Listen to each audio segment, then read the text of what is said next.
So most of us have children. Yes, most of us have children. And as I speak, probably some of you are in your cars with your children, taking them to school. And then later on in the day, you're going to be picking your children from school. Good morning. This is the Fatboy Show. My name is Olive. And why did I start with saying that you have children? I have children, and I don't take mine to school. There are other ways they go to school. But all I'm saying is that I want to know, as a parent, when you go to pick your children from school, are you paying attention to them or you are paying attention to your phone? I'm asking because today our children have to they have to compete with our gadgets. Yes, they have to compete for attention from us with our gadgets, and it is so sad because they are getting the short end of the stick, and our gadgets are getting, most of the attention. As in, look at your phone, look at what occupies your time in the evening. So there is this one nursery school in the United States that has been forced to put up a blunt sign for parents picking up their children to keep off their phones. Imagine that. The sign in question not so subtly instructs parents to pay more attention to their toddler when it comes to home time. Complete with capital letters, rhetorical questions, and a whole bunch of exclamation marks. It's clear this daycare center in Texas was not messing around. So what did it say? I'll read some of it for you. And I quote, "We have seen children trying to hand their parents their work they completed, and the parent is on the phone. We have had a child say, 'Mommy, mommy, mommy,' and the parent is paying more attention to their phone than their own child." Interesting.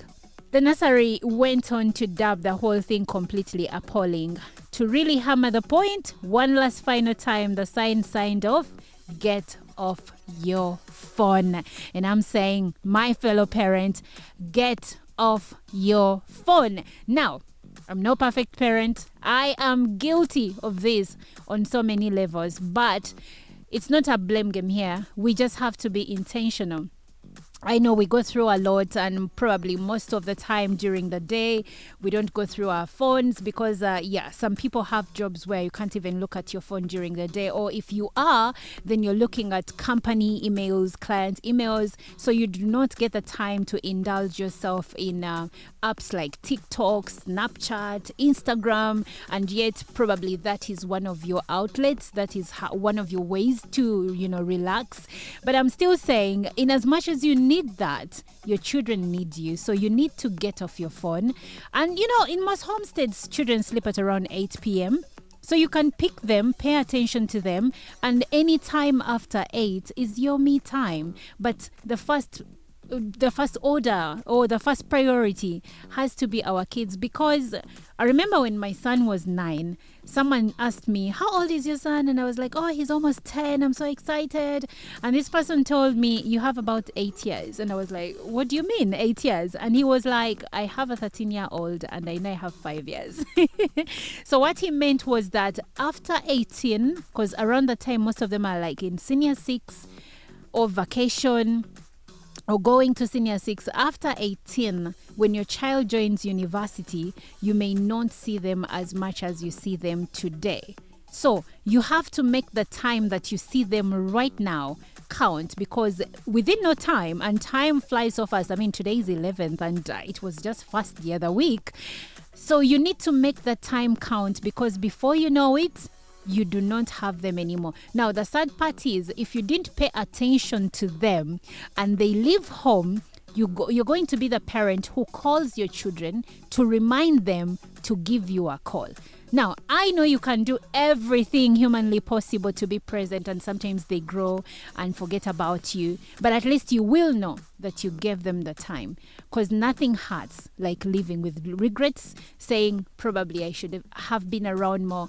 I saw a conversation on Twitter the other day where someone was asking who benefits most from marriage, and the story was told of this gentleman that was present in terms of provision. He paid fees. He, built a house, made sure the children were okay, took them to international schools.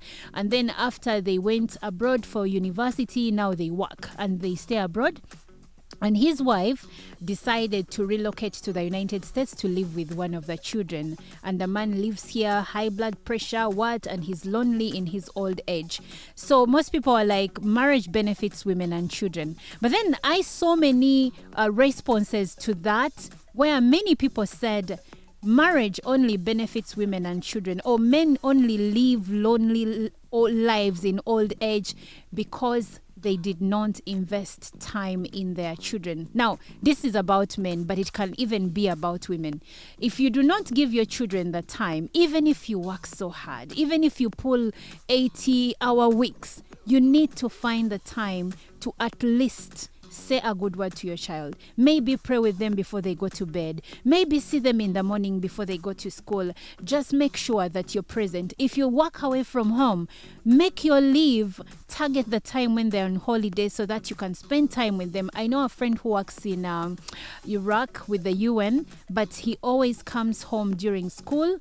That's when he gets his leave. Why? Because he wants to drop and pick his children from school, even if it's just for a week, and then he goes back. So these kids will be excited about the time when daddy comes home or when mommy comes home. So we need to stop the excuse of, I work so hard, I don't have time. You have time to procreate.